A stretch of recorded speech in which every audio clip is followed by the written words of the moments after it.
वे तो ऋषियों के समान दिखते थे। उन्होंने अपने केशों की चटाएं बांधी हुई थी। उनकी देहों पर भस्म का लेप था। उन्होंने वल्कल वस्त्रों के साथ पशुओं की खालें पहन रखी थी और उनके पास शस्त्र भी थे, जैसे उत्तरवासियों के पास होते हैं। परंतु वे कितने सुंदर थे, लंबे व सुकुमार कटी हुई देह वाले। उनके बदन सूरज की रोशनी में कैसे दमक रहे थे। उनके पसीने की गंध कितनी मादक थी।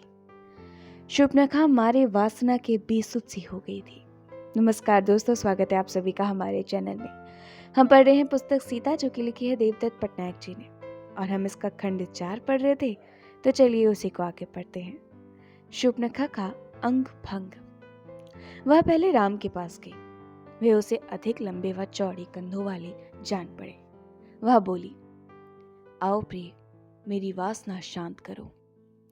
राम वासना के ऐसे कुत्सित और निर्लज्ज प्रदर्शन से चौंके और बोले, मैं विवाहित हूं। उसका क्या अर्थ होता है? इसका अर्थ ही है कि मेरे साथ पहले से एक स्त्री है और मैं किसी दूसरी स्त्री की ओर नहीं देखूंगा। तुम चाहो तो मेरे भाई से पूछ सकती हो, वह वन में अकेला है। जब वह लक्ष्मण के पास गई तो लक्ष्मण ने कहा, नहीं, जाओ यहाँ से, मुझे कोई रुचि नहीं है। मैं अपने भैया के अतिरिक्त किसी दूसरे की सेवा नहीं करता। शूर्पणखा समझ नहीं सकी उन दोनों ने उसे दुत्कार क्यों दिया। क्या वह आकर्षक नहीं थी? क्या वे अकेले नहीं थे? तभी उसे राम के साथ बैठी सीता दिखी और उसने अनुमान लगाया कि उसके कारण ही वे दोनों उसकी इच्छा पूरी नहीं करना चाहते। वह उसकी प्रतिद्वंदी थी, उसे तो मार्ग से हटाना ही होगा। तो तेज गर्मी से अकुलाए पशु की भांति वह सीता की ओर दौड़ी। उसने तय कर लिया था कि वह उस स्त्री को चट्टान पर पटक कर उसका सिर कुचल देगी। राम चिल्लाए, रोको उसे, और उन्होंने सीता को अपने पीछे खींच लिया। लक्ष्मण शूर्पणखा को बालों से घसीटकर पीछे की ओर ले गए। शूर्पणखा ने विरोध करते हुए उन्हें पीछे की ओर धकेल दिया।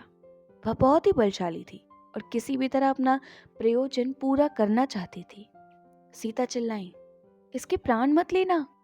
वे देख चुकी थी कि राम और लक्ष्मण ने कितनी निर्दयता से विराट को मौत के घाट उतारा था।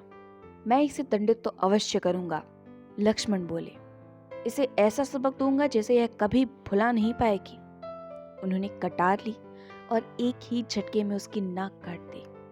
शूर्पणखा ने हृदय विदारक चित्कार किया। यह क्या था? वह स्तब्ध हो उठी। इतना सुंदर युवक ऐसे निर्दयी कैसे हो सकता था?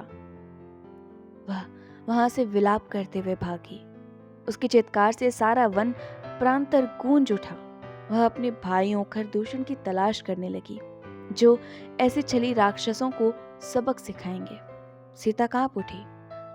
सीता, भयभीत मत हो, हम तुम्हारी रक्षा करेंगे, राम बोले। और सीता बोली, मुझे हम सबकी चिंता है स्वामी। वह कोई पशु नहीं थी, वह एक मनुष्य थी, और उसकी दृष्टि में आप एक खलनायक हैं और मैं कोई पीड़िता नहीं हूं। इस क्रिया की जो प्रतिक्रिया होगी वह सुखद नहीं होने वाली।